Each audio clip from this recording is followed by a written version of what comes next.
Oke, selamat datang Mitra TB di Zoom In. Ada saya Agil Seraji dan ada tamu saya spesial. Nanti akan kita kenalan tamunya siapa. Tapi ngobrolin soal mengemukakan pendapat. Kadang-kadang entah itu kita di kantor ataupun juga di rumah atau dimanapun. Kadang-kadang sebagian orang tuh kayak susah ngungkapin pendapatnya. Ya ujung-ujungnya akhirnya ikutan sama pendapat orang lain. Nah, di Zoom ini kali ini saya sudah kedatangan sosok seorang perempuan yang sebetulnya saya sudah sedikit baca sih tentang profilnya, dia luar biasa. So, mari kita sambut. Selamat datang untuk Sasa. Yeah. Hai Mitra MTB. Waduh, imut banget ya suaranya ya. Kalau ini suaranya amit-amit. Oke, selamat datang ya di Zoom In MTB FM. Halo Kak Agil, kita pertama kali ketemu ya? Betul, kita pertama kali ketemu. Gimana? So far sehat ya? Sehat. Oke, baiklah. Nah, sudah sempat sih ngintip sedikit. Aduh, apa nih? Aktivitasmu di media sosial. Nanti akan kita bahas satu-satu. Cuman mungkin kita kenalan dulu ya. Boleh. Oh, tadi mungkin cuma nama aja, tapi dirimu itu sebetulnya dari mana, siapa, dan so far ini ngapain gitu. Oke. Ya. Oke, langsung. Halo Mitra MTB, kenalin aku Sasa. Follow Instagram aku Aprilia Sasa. Sekalian promosi ya, Kak. Belum udah jualan loh dia. Oke. Nah, di sini aku adalah konten kreator di bidang edukasi. Biasanya sih aku fokusnya di komunikasi karena basic aku sendiri adalah dari ilmu komunikasi Unair dari Surabaya dan aku asli arek Surabaya. Mantap, arek Surabaya, ayo sini kita kenalan, kita bertemu dan saling deket bareng ya. Oke, berarti wes tepat ya. Karena ini asli Surabaya, arek Surabaya. Jadi nanti kita akan bahas seberapa hebatnya sih arek Surabaya yang satu ini. Oke, berarti lebih berkutat ke media sosial. Betul, Kak Agil. Nah, berarti sekarang apa yang dirimu lakukan sekarang ini? Yang aku lakukan bikin konten tentunya, karena konten kreator. Konten sekarang kan banyak banget. Nah, dirimu tuh lebih fokusnya kemana? Lebih fokusnya ke edukasi, karena aku lihat sebenarnya untuk potensi sosial media itu kan banyak banget ya. Ada Instagram, ada TikTok, dan sebenarnya banyak sektor yang ingin aku masukin. Karena sebenarnya tiap sektor tuh punya potensi masing-masing gitu loh. Kayak misalnya makan nih, ada teman aku dari Dimas tuh dia bikin suatu konten kreator juga, dia bikin nama kontennya adalah Jajanto. Nah, itu juga teman dekat aku juga. Kemudian ada beberapa teman-teman aku yang ke edukasi juga. Kemudian ada lagi yang ingin aja entertainment aja, ingin senang-senang aja kayak gitu. Nah, terus aku mikir nih, kalau misalnya masuk sosial media cuma kita sebagai penikmat pasif tuh maksudnya yang kita lihat scrolling kan kepo, iya kayak gitu kan buat apa gitu. Terus aku mikir lagi apa ya sesuatu hal yang berimpact tapi nggak yang terlalu menjenuhkan kayak gitu. Jadi aku coba deh kembali lagi sama diri aku sendiri. Diri aku tuh ternyata bisa sharing-sharing tentang komunikasi karena basic aku komunikasi. Jadinya deh kita coba, siapa tahu kan goal kayak gitu. Kalau misalnya nggak dicoba kan kita nggak ada yang tahu juga. Oke, berarti lebih ke personal ya, maksudnya konten pribadimu sendiri ya. Kalau orang-orang ikut satu instansi gitu nggak ya? Diri aku sendiri. Kalau orang-orang sebutnya sih self development ya. Tapi kalau self development tuh lebih lebar gitu loh. Sedangkan aku inginnya fokus ke bagaimana cara komunikasinya. Kalau misalnya orang-orang kan kalau komunikasi nih sering ngomongin tentang public speaking atau sering ngomongin tentang reporter kayak gitu atau broadcasting gimana. Nah, aku lebih ke bagaimana sosialisasinya ke sesama teman atau ke sesama orang yang sebenarnya hal ini udah diajarkan ketika kita bayi nih, kita bayi diajarin ngomong, tapi nggak semua orang bisa ngomong. Nah, itu juga Kak, karena beberapa jam yang lalu kan aku ngintip profilmu kan. Nah, di profil itu ada hashtag namanya bantu Gen Z untuk lebih berani speak up. Betul. Bisa dijelasin nggak? Itu maksudnya gimana tuh? Aku ambil Gen Z karena aku sendiri Gen Z. Jadi aku ingin tap in. Ini Gen apa dong berarti? Gen Halilintar saya. Nah, karena aku sendiri Gen Z, jadi aku mau coba lebih dekat sama teman-teman aku aja. Harapanku sih ingin ke, kalau misalnya sekitar aku bisa kan berarti aku bermanfaat. Nah, aku pingin ngernya ke situ, itu Gen Z. Kemudian yang speak up itu tadi nih, aku merasa aku lahir aku udah diajarin ngomong nih sama ibu sama bapak aku, tapi aku merasa juga nggak setiap momen atau setiap hal aku bisa merespon itu. Kayak di beberapa kali waktu aku SD aku udah pernah dibully dan aku nggak tahu caranya untuk merespon hal-hal seperti itu. Ketika aku SMP aku pernah dimusuhin satu kelas, aku nggak ngerti kenapa. Serius. Aku nggak tahu kenapa aku dimusuhin. Ya ternyata ketika aku udah sudah menjalani, udah SMA, udah kuliah, oh ternyata aku dulu seperti itu ya. Ya mungkin aku merasa bisa jadi juga respon yang aku berikan ketika aku dimusuhin itu juga menjadikan salah satu hal makin dimusuhin kayak gitu. Ketika SMA aku pernah difitnah sama teman aku dan aku diem aja, aku rasa itu adalah sesuatu keputusan yang bagus karena aku nggak perlu mencoba untuk ke defend atau melawan atau apa.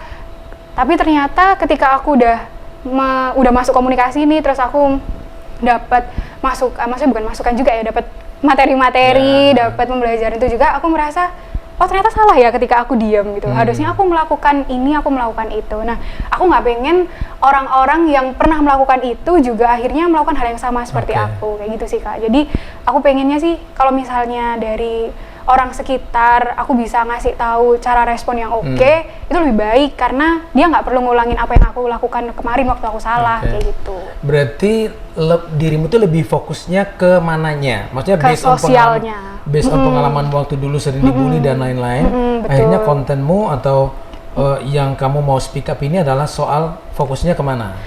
Ada beberapa hal konten-konten aku itu berasal dari aku sendiri, dari pengalaman aku. Tapi ada sama momen juga teman-teman yang cerita ke aku atau dari followers-followers yang cerita kayak, Kak, aku tuh lagi kayak gini loh, aku harus ngapain ya? Nah, itu bisa aku angkat. Tapi sebelum itu aku pasti akan izin dulu ke orangnya. Kalau misalnya ini aku angkat, ini apakah kamu keberatan atau enggak, kayak gitu sih. Jadi aku nggak ujuk-ujuk langsung dia cerita terus aku ungkap, kan kurang etis ya. Iya, betul. Tapi oke lah, bisa jadi mungkin ini adalah pengalaman pribadimu yang pernah kamu alami di zaman masih kecil. Tapi ada nggak sih hal yang akhirnya membuat kamu tertarik untuk ngangkat masalah ini gitu? Iya dong, karena aku rasa hal seperti ini tuh penting banget buat orang-orang.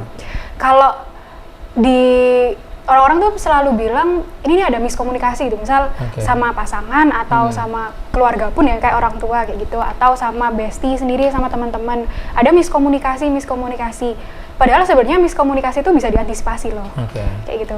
Nah, antisipasinya seperti apa? Nah, itu yang harus teman-teman pahami karena menurut aku sendiri kalau misalnya orang merasa atau menyalahkan, lah ini salahnya miskomunikasi kayak gitu, udah nggak bisa karena semuanya itu berasal dari diri kita sama orang yang menerima informasi itu tadi, kayak gitu sih. Nah, pasti kan kamu juga udah sering banget ya menerima, ya bisa dibilang keluhan-keluhan dari followersmu atau apa. Nah, so far itu yang kamu tangani atau kamu pernah mendapat case yang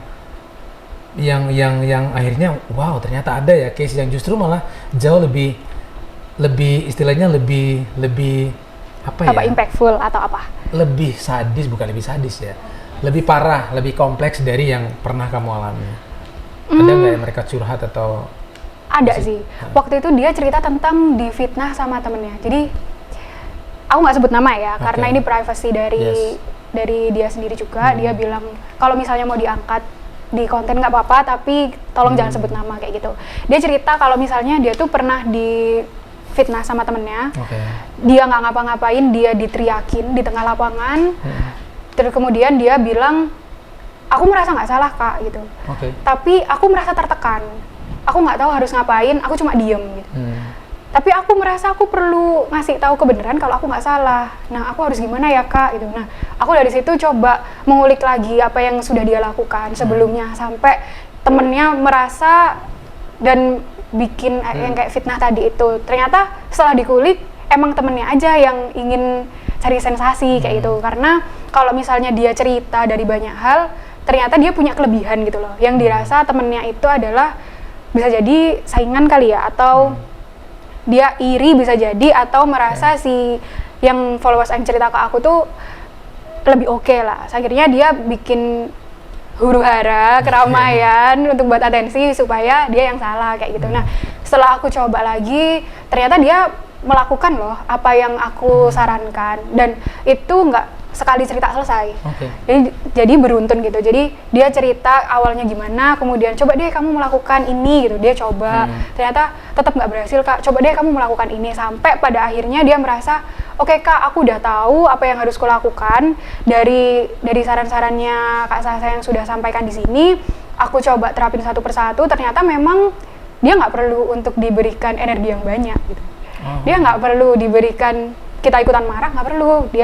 Dia bilang, aku nggak perlu juga nanggepin, membuktikan ke semua orang, nggak perlu. Aku cuma butuh ngasih tahu prestasi aku apa. Lama-lama mereka juga lupa isunya apa, kayak gitu. Nah, hal-hal yang jawab dengan prestasi. Jawab dengan prestasi tadi. Jadi ada satu lagi cerita tentang lebih ke keluarga sih. Ini yang menurut aku isu yang paling rumit yang pernah aku temuin tentang keluarga. Apalagi ngomongin tentang ke ibu atau ke bapak. Ke orang tua, bagaimana kita inginnya apa, kemudian keluarga inginnya apa, atau orang tua inginnya apa, kemudian ketika keinginan kita nggak bisa sesuai sama keinginan keluarga, nah itu yang menurut aku sampai sekarang aku juga perlu belajar. Karena ngomongin tentang komunikasi keluarga tuh nggak bisa, agak kompleks. Bisa jadi case aku dan case-nya Kak Agil sama, tapi karakter aku dan karakter Kak Agil beda, atau karakter keluarga orang tuanya Kak Agil sama orang tua aku beda. Nah, hal-hal seperti itu yang ada polanya sebenarnya, tapi kita nggak bisa berpacu pada pola itu. Kayak gitu sih. Itu yang menurut aku paling rumit. Jadi aku coba deh diceritain aja kira-kira yang sesuai sama intuisi kamu apa, sama intuisi keluarga kamu apa. Kemudian yang menurut kamu baik sama keluarga kamu baik, coba sama saling-saling pahamin kayak gitu. Karena orang tua kan punya latar belakang sendiri ya Kak ya. Dia lahir kembangnya gimana, dia tumbuh di situasi seperti apa, kita kan nggak tahu ya. Otomatis pola pikirnya udah pola pikirnya berbeda. Beda sama orang tua yang tahu tumbuh kembang kita, dia tahu dia ada di zamannya, beliau ada di zamannya kita, dia ikut tap in ke zamannya kita, yang kita nggak bisa tap in ke beliau, ke orang tua itu tadi. Nah, hal seperti itu yang kita sebagai anak perlu lebih, menurut aku lebih untuk memahami orang tua, karena kalau misalnya orang tua itu pasti kan nggak ingin menjelekkan atau nggak ingin bikin anaknya sengsara ya. Mungkin ada 1 dibanding 10 juta, tapi aku lihat orang tua pasti ingin melindungi anaknya gitu loh. Jadi biasanya sih aku bilang coba lebih terbuka untuk pandangannya gimana. Kamu melihat dari sisi kamu, bisa jadi kamu merasa kamu baik, tapi dari pengalaman orang tua itu bisa jadi nggak baik kayak gitu. Coba melihat dari berbagai pandangan. Tapi meskipun seperti itu, aku masih tetap belajar karena itu tetap makin rumit. Pasti nanti akan ketemu case yang berbeda lagi. Betul. Cara menjawab, cara penangannya beda lagi kan. Tapi so far kamu sudah ngejalani hal ini tuh berapa tahun sih? Aku coba tuh dari bulan November 2022. Masih belum terlalu lama. Betul. Tapi bisa dibilang kamu udah pasti banyak menangani kasus-kasus atau teman-teman yang curhat sama kamu. Menurut kamu itu faktor utamanya apa sih dari kesemuanya? Faktor utama yang pertama sih nggak pede ya. Untuk speak up kan ini kita bicaranya tentang speak up. Biasanya kalau misalnya hal-hal seperti itu bisa jadi kita nggak pede. Kita nggak pede tuh kita merasa kayak, aduh aku bener nggak ya? Jangan-jangan apa yang nanti aku omongkan salah kayak gitu. Atau bisa jadi apa yang aku sampaikan itu nggak mengenakan orang lain, enak di aku tapi orang lain nggak enak. Nah, nggak hal-hal seperti itu, nggak pede, nggak yakin. Sama satu lagi sih Kak, yang menurut aku ini paling penting. Dia bisa jadi nggak bisa speak up karena emang knowledge-nya aja yang kurang, atau dia nggak tahu aja caranya gimana. Dia nggak tahu emosinya gimana, emosi dia sendiri ya, atau emosi orang lain gimana. Dia nggak bisa baca hal-hal yang sebenarnya udah kelihatan polanya gimana dari body language orang, atau dari tanda-tanda sesuatu hal. Misal orang nih ngerasa kayak, bisa jadi dia capek atau dia marah, atau ngomong, kan bisa jadi itu marah atau gimana gitu kan. Padahal kita nggak tahu. Padahal itu adalah kata yang sama-sama bisa jadi kayak Jadi kita nggak tahu nih ngomongin apa. Katanya sama ekspresi dan nada yang keluar itu kan bisa beda-beda. Iya, kan betul. artinya. Nah, bisa jadi juga orang-orang yang nggak bisa speak up, dia nggak bisa baca itu, nggak bisa baca apa ya, body language-nya, nggak bisa baca bagaimana gerak-gerik orang. Bahkan bisa jadi dia nggak bisa baca dirinya sendiri loh, Kak. Karena banyak juga orang yang merasa misal burning out atau merasa sumpek gitu ya. Ternyata bisa jadi itu sesuatu hal yang membuat dia kecewa atau bikin dia sedih. Nah, tapi dia nggak bisa mengekspresikan itu. Dia nggak tahu apakah ini adalah situasi dia kecewa. Dia nggak tahu apakah ini situasi sedih atau situasi bosan aja kayak gitu. Nah, knowledge itu sih. So far yang kamu lakukan itu impact-nya udah seperti apa yang kamu amati? Kalau ngomongin impact ya, aku sebenarnya untuk bikin sosial media, bikin sharing-sharing itu adalah karena adik aku sendiri.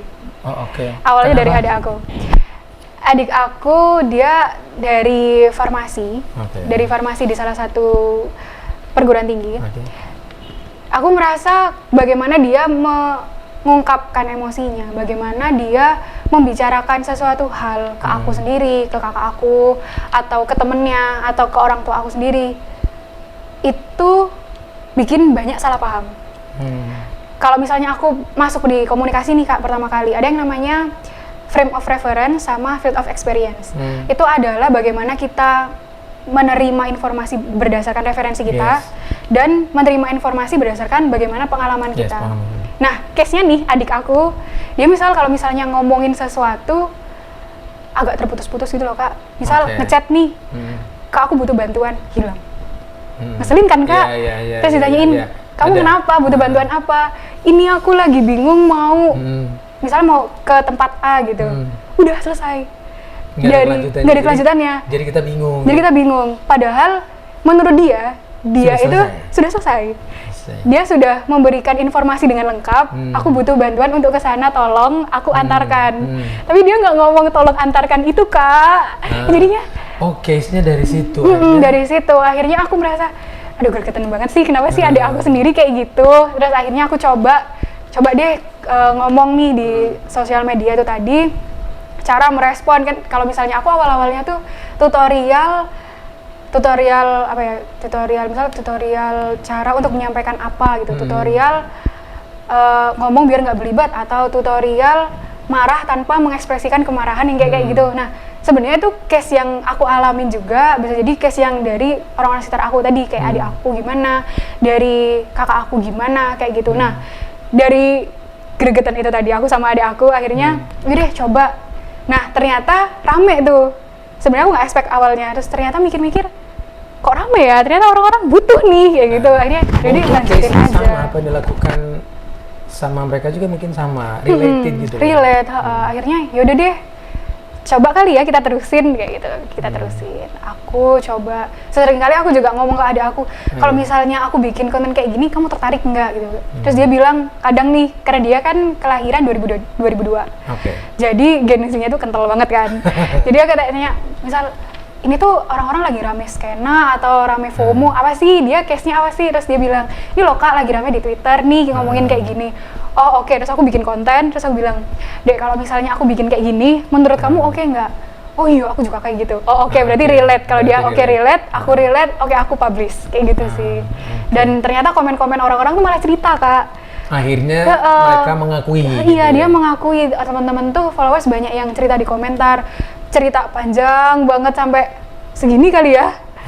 Sampai aku lihat banyak banget ceritanya, terus di komen, kadang mereka saling support satu sama lain. Kadang kalau misalnya ada yang, misalnya aku ngomongin case sesuatu gitu, terus dia komen tentang, lah ya enggak kayak gitulah, orang kayak gini udah cukup kayak gitu. Nah, kadang ada beberapa pro dan kontra. Nah, suka banget tuh aku ngeliatin komentar-komentar tuh.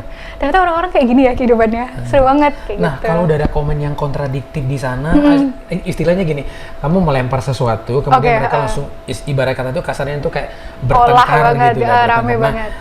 Apa yang kamu lakukan? Seru banget Kak, aku seru banget ngeliatin, ngebacain baca aja atau ya udah biarin aja, atau kamu juga memfilternya, atau biasanya kamu ngapain supaya nggak terlalu ganas gitu loh pertengkarannya mungkin ya? Justru sih aku suka kehuru-haraan ya Kak ya. Oke, Pertengkaran tuh aku baik. suka. Engagement ya. Engagement. Nggak bisa dibohongin ya. Pasti Oke. engagement itu yang paling aku suka. Karena aku ngelihat pro dan kontra tuh ada gitu loh. Kalau misalnya konten aku lempar terus dia ada pro dan kontra, berarti ini memang salah satu isu yang jadi bisa jadi penting, bisa jadi juga ini adalah isu yang sedang kita alamin atau krisis kayak gitu loh. Atau emang ya kontenku bener nih. Kontenku benar, bisa jadi juga salah. Oke. Kayak gitu. Nah, aku ngelihat kalau misalnya menurut aku itu bagus untuk diperbincangkan dan arahnya itu sudah ke arah yang bisa jadi ke arah pro banget atau kontra banget, aku akan ngefilter itu sih. Bisa jadi kan kalau misalnya ada percakapan gitu ya, lah GERD kan nggak kayak gitu, emang harus kayak gitu ya, kita diem aja juga oke kok kayak gitu. Terus ada kan orang yang ngomong, ya nggak seharusnya kamu diem, orang kamu salah. Terus ada lagi ngomong, lah kita diem kan bisa menyebabkan, misal dia ngomongin tentang dampaknya kita diam, terus ada orang yang ngomong dampaknya kita speak up kayak gitu. Nah, hal seperti itu aku bacain satu-satu.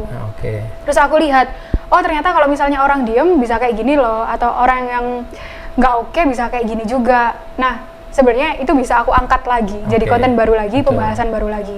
Atau case yang kedua Kak, dia merasa memang butuh bantuan, butuh aku untuk membalas. Jadi ada tuh di komentar, misal pengen dinotis. pengen dinotis gitu kan, dia ngomong, Kak kalau di case aku nih kayak gini, dia ngomong banget di komentar gitu, dia ngomong, dia membicarakan case-nya, tapi kadang lebih banyak yang kontennya kayak second account gitu loh Kak. Jadi bukan yang sebenarnya. Terus aku baca, kalau misalnya dari aku bisa bantu, aku akan bantu. Tapi kalau misalnya dari aku belum bisa bantu dia, aku akan berpikir lagi sampai aku menemukan jawaban, baru aku bisa bantu dia. Kayak gitu sih. Dijawab dengan video yang baru ya. Bisa jadi video baru, bisa jadi aku balas lewat komentar. Aku usahain sih Kak, balas lewat komentar, asal aku tahu jawabannya apa. Karena kalau misalnya aku nggak tahu, liar juga ya. Iya, kadang kalau misalnya aku nggak tahu jawabannya apa, terus aku ngasal, duh tanggung jawab nih sampai akhirat nih, gitu kan. Jadi ya kayaknya kita minum dulu ya. Boleh minum biar juga. Makin panas soalnya.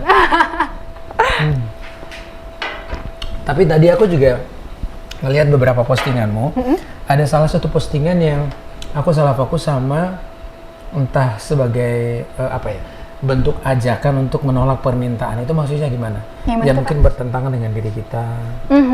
Misal nih ada orang minta gitu ya, minta tapi apa? Karena mungkin kita sungkan dan lain-lain. Kalau aku sih tentang sungkan itu adalah sesuatu hal yang complicated sebenarnya. Karena sungkan tuh bisa jadi karena kita nggak punya power. Bisa jadi adalah yang minta adalah atasan, yang kita harus kerjakan. Kalau kita nggak kerjakan, kita cut off. Bisa jadi juga yang minta adalah orang tua kita, beda lagi kan. Atau yang ringan-ringan kayak teman kita, kayak gitu. Kalau misalnya sungkan tuh sebenarnya ada hubungannya sama dimanfaatin ya. Kayak gitu. Nah, tapi sebenarnya hal-hal seperti itu berdiri sendiri gitu loh Kak. Orang yang sungkan, kalau misalnya dia merasa aku nggak bisa menolak atau aku nggak bisa untuk berkata tidak, selamanya dia akan kayak gitu. Dan aku mengajak teman-teman di lingkungan aku, mengajak orang-orang ke teman-teman followers aku juga, aku pengennya sih hilangkan kata sungkan, karena sungkan tuh akan berakibat lebih bisa jadi lebih buruk, bisa jadi ke baik diri kita ya? Ke diri kita. Baik yang aku maksud adalah baik aja gitu loh, nggak sangat baik, tapi kalau buruk bisa jadi sangat buruk, kayak gitu. Dan aku mengajak menolaknya lebih ke dengan kemampuan kita sih Kak. Kalau misalnya dari kita nggak bisa bantu, ya ngapain kita mengusahakan banget kalau sebenarnya dari orang lain pun ini adalah bantuan yang remeh gitu loh. Kamu nggak bantu pun aku juga bisa mengerjakan sendiri. Nah, hal-hal seperti itu. Kalau misalnya tadi aku sempat mention ada kata knowledge, berarti kan kalau misalnya dia yang sungkan nggak bisa menolak, atau dia yang nggak bisa menyampaikan, aku ada kesibukan nih, aku bisa bantu, tapi aku bisa bantunya setahun lagi, 2 tahun lagi, kayak gitu. Kan dia nggak tahu nih cara ngomongnya, atau dia nggak tahu knowledge-nya gimana menyampaikannya. Base pengalamanmu sendiri, misalkan kamu mendapatkan case seperti itu, maksudnya cara nolaknya itu kayak gimana sih? Kan ada orang yang nggak ngerti, akhirnya bukan dia nggak mau, bukan dia mau, tapi karena caranya menolaknya dia nggak paham, ya udah aja gitu. Pernah nih Kak, aku SMP ya, ada namanya mata pelajaran prakarya, gambar atau yang nempelin kayak kacang hijau, nempelin bunga-bunga gitu-gitu tuh. Aku pernah diminta temen aku untuk, Sah, punya kamu bagus banget nih. Aku dipuji kan, happy dong, iya buatin dong gitu. Tapi awalnya bridgingnya dia nggak gitu dulu Kak. Bilang, Sah bagus banget nih gitu. Awalnya ajarin dong gitu, aku ada ajarin nih, udah kasih, ini tutorialnya kayak gini-gini, semangat banget kan. Karena orang kalau misalnya dimintain bantuan, habis dipuji, pasti seneng banget. Oh yang ngasih tahu nih dengan semangat, ini caranya gini. Terus lama-lama dia bilang, bagus banget ya Sa, kamu bisa bantuin aku nggak gitu. Aku nggak bisa nolak Kak. Ketika aku SMP aku juga, gitu. Tapi ada teman aku yang nepuk aku banget, dia bilang, kamu ngapain Sa gitu. Terus ini bantuin A gitu. Terus dia bilang, dia bisa kok, kamu ajarin dia udah bisa gitu. Kamu nggak perlu sampai kayak gitunya. Terus iya ya bener juga ya. Dari situ aku sadar bahwa sebenarnya kita bisa loh untuk berkata tidak, tapi tahu dulu gimana caranya. Bisa jadi kita ngelihat, misal tadi bilang bantuin dong kayak gitu. Mari kita bersama-sama mengerjakan. Nah, kalau kita bersama-sama kan berarti aku bukan yang ngerjain, kamu juga ngerjain. Bisa jadi ketika aku ngomong, kita ngerjain bersama-sama, iya itu kayak gitu caranya, bagus, udah ya kamu udah bisa, nah selesai, kayak gitu. Mungkin ini kali ya, Mitra, tapi caranya yang menolak tapi secara halus ya, tapi ngelibati mereka supaya sama-sama kita ngerjain. Itu kayaknya jauh lebih nggak menyakiti juga kali ya. Tapi beda lagi kalau bos ya Kak ya, kerjain ini. Itu aku punya cara sih Kak. Pernah ada sama momen aku diminta atasan aku untuk, Sa, kamu ngerjain ini ya gitu. Yang aku lakukan kalau dulu pertama awal-awal aku magang, aku akan bilang, siap gitu, noted kayak gitu, saya kerjakan gitu. Tapi sekarang karena aku udah ada banyak banget kerjaan, jadinya yang aku sampaikan dulu adalah, Pak, aku punya ini nih yang harus aku kerjakan. Kemarin aku diminta untuk mengerjakan A misalnya gitu. Nah kira-kira antara A sama tugas yang baru nih lebih urgent yang mana, prioritasnya yang mana gitu. Terus dari bos aku bilang, gitu, deh kalau gitu aku ini kerjain ke orang lain kayak gitu. Nah akhirnya kan itu nggak memberatkan kita, nggak mentah-mentah kita noted kayak kita kerjakan, tapi sebenarnya nggak tahu nih ini ada tugas. Intinya adalah komunikasi ya. Iya, itu kalau tadi. Kita mengkomunikasikannya dengan baik, ya pasti akan ada solusinya gitu. Betul. Knowledge sih Kak, knowledge-nya. Yes, betul. Nah, dirimu kan bergerak di media sosial kan. Ya mungkin sekarang tuh apa-apa semuanya media sosial. Semua instansi, semua perusahaan, semua apa-apa semuanya media sosial. Apalagi orang yang di belakang media sosial. I mean, mereka di sisi istilahnya tuh kayak miminnya lah gitu ya. Secara nggak langsung dirimu kan juga menghandle sendiri kan. Otomatis secara mimin juga nggak. Ada nggak sih kamu pernah di satu momen gitu kayak ngerasa kok gini amat ya gitu, capek menghadapi segala hal entah itu dari netizen atau followersmu sendiri, pernah nggak ada di titik itu? Capek sih iya. Karena kalau misalnya kita ngikutin tren ya Kak ya, aduh cepet banget.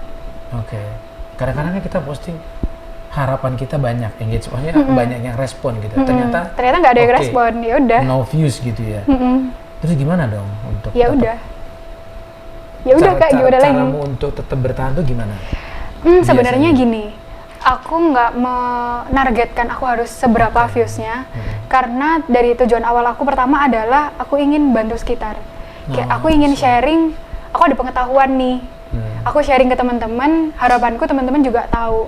Kalau misalnya aku merasa konten aku nggak oke, ya bisa jadi itu emang kurang penting kayak gitu. Atau kalau misalnya itu nggak rame, bisa jadi juga karena ya udah emang lagi nggak rame aja gitu. Tapi ada momen dimana aku merasa kok kontenku udah yang rame ya, kok segini-segini aja ya, kok stagnan ya, viewsnya kok dikit banget ya kayak gitu. Nah yang aku lakukan adalah bisa jadi juga karena konten aku kurang aja gitu. Jadi ya udah aku cari-cari lagi. Buat yang lain lagi gitu ya.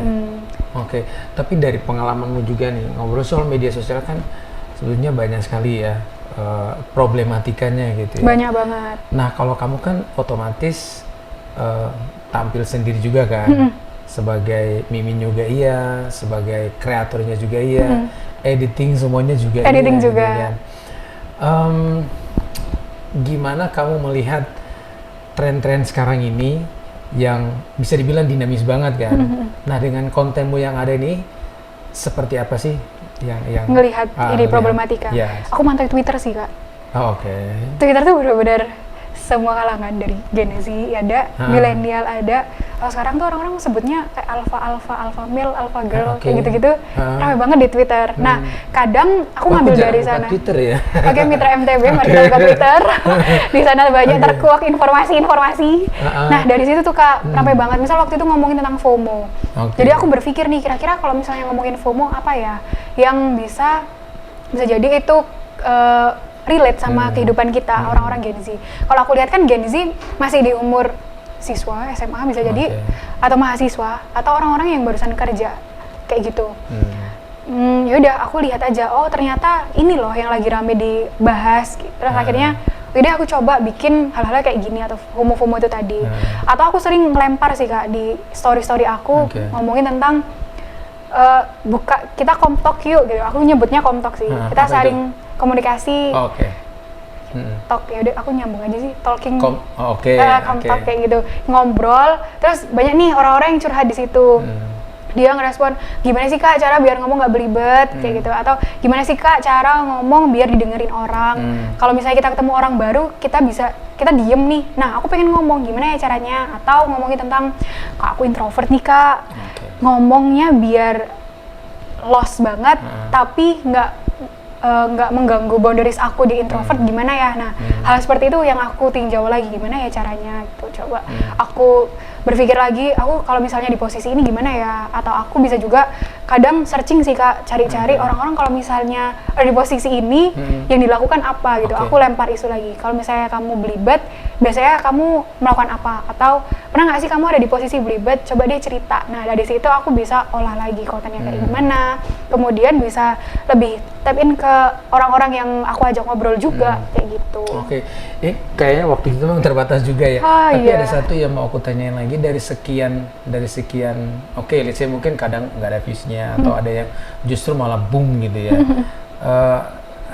Respon kamu ketika boom apa biasanya? Pertama kali konten aku boom itu ketika konten aku di kereta. Aku juga nggak tahu kenapa itu boom. Yang aku lakukan adalah, kok bisa? Gitu sih. Kadang nggak ketebak ya? Iya, nggak ketebak. Kita prediksi bahwa kali ini boom, tapi enggak. Sebaliknya, kita prediksi ini boom, ternyata kita prediksi ini nggak boom, ternyata boom. Ramai banget. Ya udah. Jadi kadang-kadang kita nggak siap, aduh mau bikin apa lagi ya, supaya boom lagi kan? Supaya boom lagi. Tapi ternyata nggak juga. Terus gimana dong?